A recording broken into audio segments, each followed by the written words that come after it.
ሰላም ጤና ይስጥልኝ። የሰዓቱን ዜና እናሰማለን። ግብጽ የግድቡን ጉዳይ ወደ ዓለም አቀፉ የፍትህ ፍርድ ቤት ወስዳለው ማለቷን ኢትዮጵያ አጣጣለች። የግብጽ የውጭ ጉዳይ ሚኒስትር ባድር አብደላቲ በተባበሩት መንግስታት ጠቅላላ ጉባኤ ላይ ባደረጉት ንግግር ኢትዮጵያ በታላቁ ህዳሴ ግድብ ምክንያት በታችኛው ተፋሰስ የሚኖሩ የሚሊዮኖችን ህይወት አደጋ ላይ ጥላለች ብለው በመክሰስ አገራቸው ጉዳዩን ወደ ዓለም አቀፉ የፍትህ ፍርድ ቤት እንደምትወስድ ተናገሩ። በተባበሩት መንግስታት የኢትዮጵያ ምክትል ቋሚ ተወካይ ዮሴፍ ካሳይ ለግብፁ የውጭ ጉዳይ ሚኒስትር በሰጡት ምላሽ ግብጽ ስለ ታላቁ ህዳሴ ግድብ ያደረገችው ንግግር መሰረት አልባና አሳሳች ነው ሲሉ አጣጥለዋል።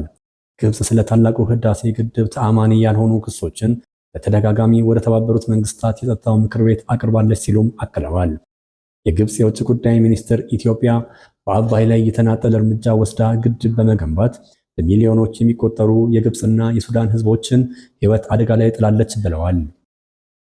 የተባበሩት መንግስታት 80ኛ ጠቅላላ ጉባኤ በተካሄደበት ወቅት የሁለቱ ሀገራት ተወካዮች ጠንካራ ቃላትን ተለዋውጠዋል። በኬንያ ዋና ከተማ ናይሮቢ ውስጥ የሚገኘው ሾና ኢፒዜድ የጨርቃጨርቅ ፋብሪካ ውስጥ ውጥረት ነግሷል።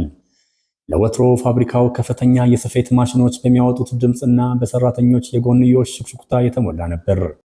ዛሬ ግን በፋብሪካው የሚያስተጋባው የአሜሪካ ከቀረጥ ነፃ የንግድ ዕድል ሊቋረጥ መሆኑ የፈጠረው ጭንቀትና ውጥረት ነው። አፍሪካን ግሮዝ ኤንድ ኦፖርቹኒቲ አክት ወይም አጎዋ ተብሎ የሚጠራውና ላለፉት 25 ዓመታት የአፍሪካ ሀገራት ምርቶቻቸውን ከቀረጥ ነፃ ለአሜሪካ ገበያ እንዲያቀርቡ የፈቀደው አሰራር በመጪው ማክሰኞ ይጠናቀቃል። ከሁለት አስርተ ዓመታት በላይ የቆየው ይህ ፖሊሲ አዳዲስ ታሪፎችን በመጣል ሪከርድ ከያዘው የትራምፕ አስተዳደር እሳቤ ጋር የሚስማማ አይደለም። የበርካታ የአፍሪካ ሀገራት ልዑካን የዕድሉ የቆይታ ጊዜ እንዲራዘም የሚያስችል ድርድር ለማድረግ በሚል ወደ አሜሪካ ተጉዘዋል። እስካሁን ድረስ ግን ጥረታቸው ፍሬ አፍርቶ አሊያም ከሽፎ እንደሆነ በግልጽ አልታወቀም።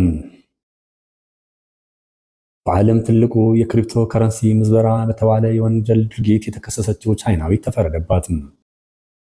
በክሪፕቶ ከረንሲ ያገኘችው የገንዘብ መጠን ወደ 6.7 ቢሊዮን ዶላር እንደሚደርስ ገልጿል። ዚሚን ኩዊን የተባለችው ሴት ጥፋተኛ መሆኗን በፍርድ ቤት አምናለች። ያዲ ዣንግ በሚል የተለዋጭ ስም የምትታወቀው ቻይናዊት በለንደን ሳውዝ ዋርክ ክራውን ፍርድ ቤት ቀርባ በሕገ ወጥ መንገድ ክሪፕቶ ከረንሲ በማግኘት ክስ ጥፋተኛ ተብላለች። እንደ ኢሮፒያን አቆጣጠር ከ2014 እስከ 2017 ድረስ በቻይና ሰፊ የምዝበራ ሰንሰለት በመዘርጋት ከ128,000 በላይ ሰዎችን ማጭበርበሯ ተገልጿል። ያገኘችውን ገንዘብ በክሪፕቶ ከረንሲ ማከማቸቷንም ፖሊስ ባወጣው መግለጫ አስታውቋል። በግለሰቧ ላይ ምርመራ የተጀመረው እንደ ኢሮፒያን አቆጣጠር በ2018 ሲሆን ፖሊስ ቢያንስ 61,000 ቢትኮይን በቁጥጥር ስር ማዋል ችሏል። በመጨረሻም የብሔራዊ መረጃና ደህንነት አገልግሎት አባል ነኝ በማለት ሰዎችን በማስፈራራት እያገተ ገንዘብ ሲቀበል የነበረን ግለሰብ በቁጥጥር ስር ማዋሉን የአዲስ አበባ ፖሊስ ጠቅላይ መምሪያ አስታወቀም።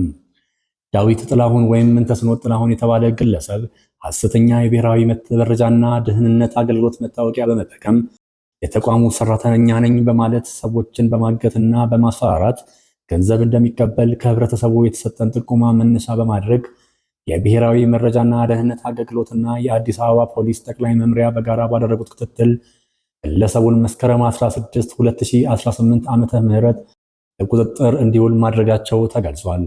ተጠርጣሪው ከሜክሲኮ ወደ ጋርመንት በታክሲ ተሳፍራ የምትሄድን የግል ተበዳይን ሳሮን ተስፋዬን ደህንነት ነኝ በማለት በማስፈራራትና በመደብደብ ጉዳት ያደረሰባት መሆኑን የግል ተበዳይ በማህበራዊ ሚዲያ አሰራጭታለች። ግለሰቡ በግል ተበዳይ ላይ ባደረሰው ጉዳት በሕግ የሚጠየቅ መሆኑን ፖሊስ አስታውቋል። ግለሰቡ በቁጥጥር ስር በዋለበት ወቅት ሐሰተኛ የብሔራዊ መረጃና ደህንነት አገልግሎት መታወቂያ እንደተገኘበት ፖሊስ ገልጿል። በግለሰቡ በተመሳሳይ የወንጀል ድርጊት የተፈጸመበት ግለሰብ እና ስለ ግለሰቡ ማንኛውም መረጃ ያለው ሰው ለአዲስ አበባ ፖሊስ ጠቅላይ መምሪያ መረጃ በመስጠት ትብብር እንዲያደርግ ጥሪ ቀርቧል። የአዲስ አበባ ፖሊስ ህብረተሰቡ ተጽዕኖ የሚያሳድሩ ግለሰቦችን ሲያጋጥሙት በወቅቱ እንዲያሳውቅ መልእክት አስተላልፏል።